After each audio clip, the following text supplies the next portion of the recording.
Hi students, today we will going to discuss about the double entry system.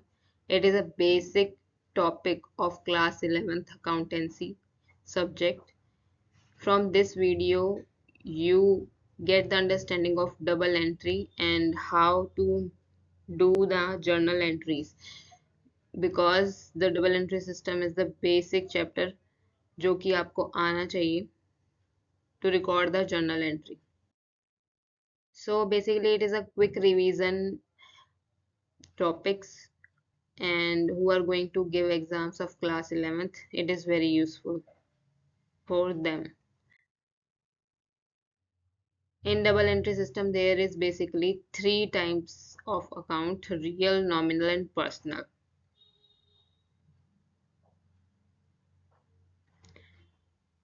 So इसमें है impersonal and personal account. Personal account in which the entries of persons की entry को record किया जाता है, weather a person is a representative, artificial और XYZ human being, तो उनकी एंट्रीज पर्सनल अकाउंट में रिकॉर्ड की जाती है। सेकंड होती है इम्पर्सनल। इम्पर्सनल में रिकॉर्ड करते हैं real account and nominal accounts. ये टू टाइप्स के अकाउंट्स आते हैं इसमें, रियल एंड नॉमिनल।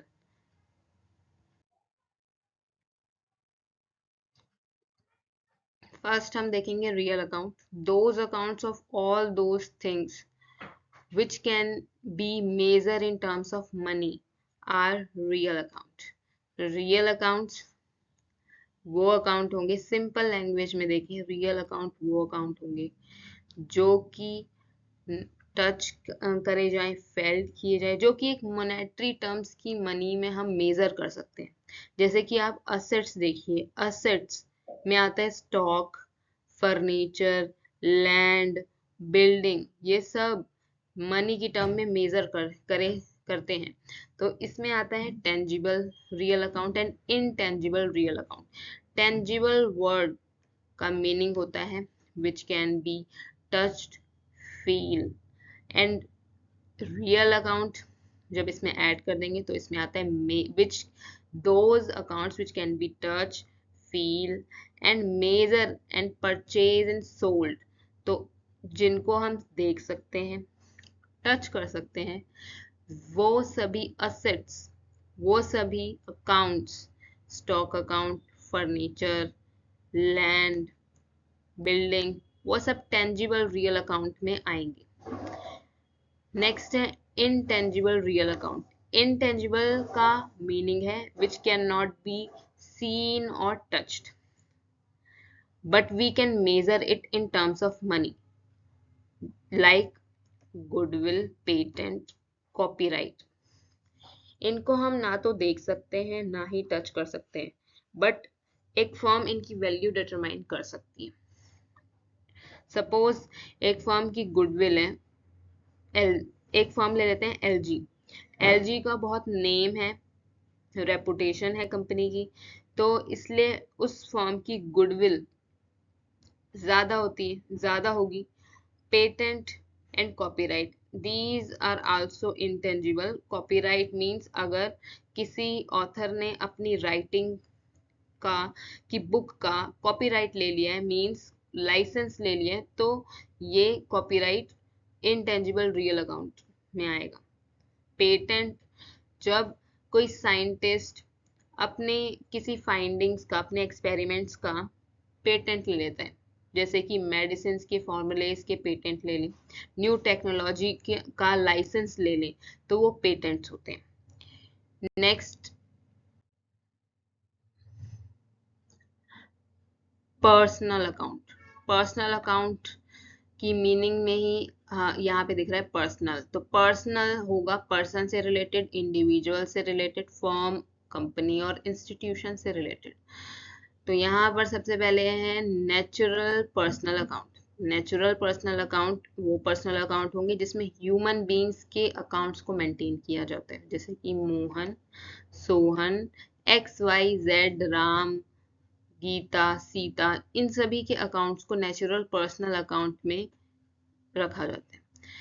नेक्स्ट है represent personal account. Representative representative personal account वो अकाउंट होते हैं जो कि एक पर्सन को रिप्रेजेंट कर रहा होता है, एक ग्रुप ऑफ पर्सन्स को रिप्रेजेंट करे।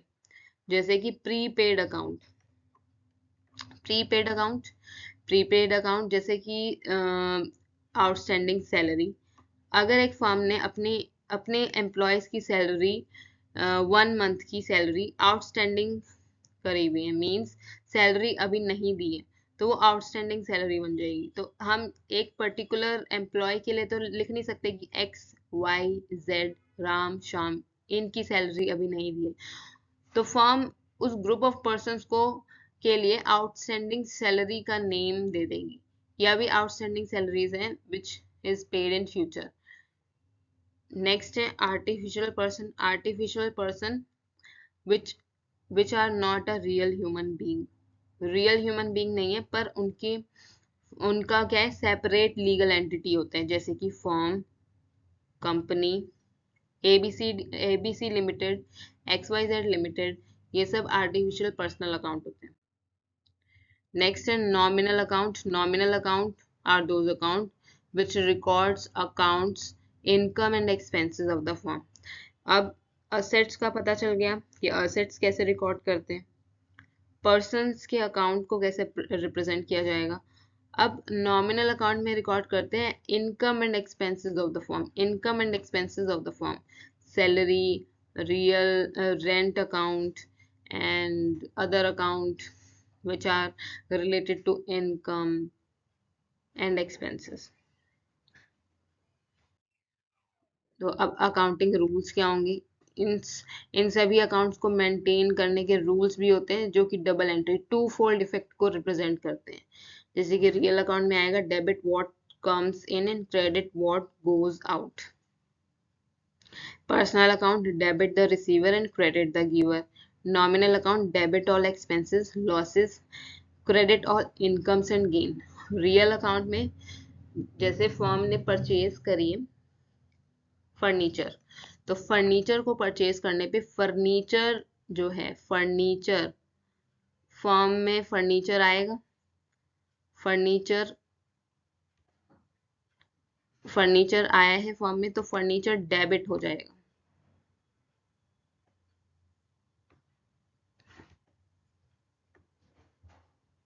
और क्रेडिट होगा to cash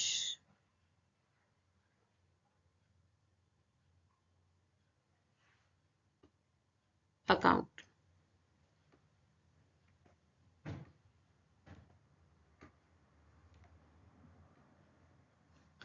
personal account debit the receiver credit the giver. Suppose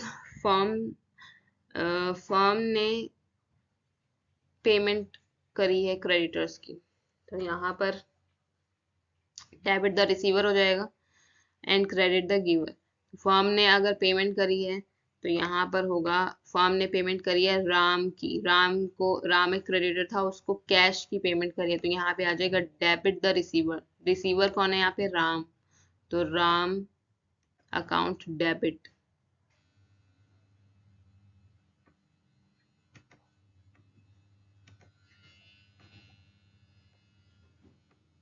to cash credit the giver to cash, cash firm से आउट हो रहा है तो टू कैश अकाउंट आ जाएगा यहाँ पर।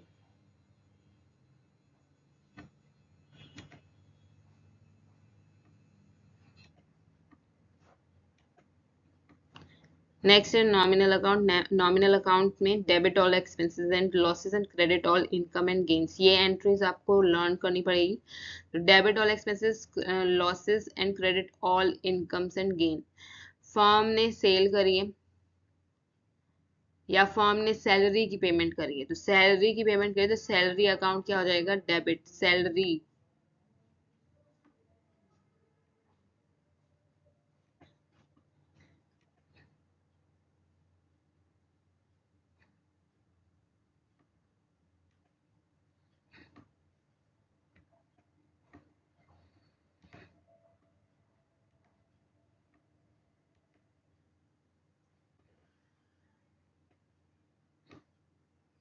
To cash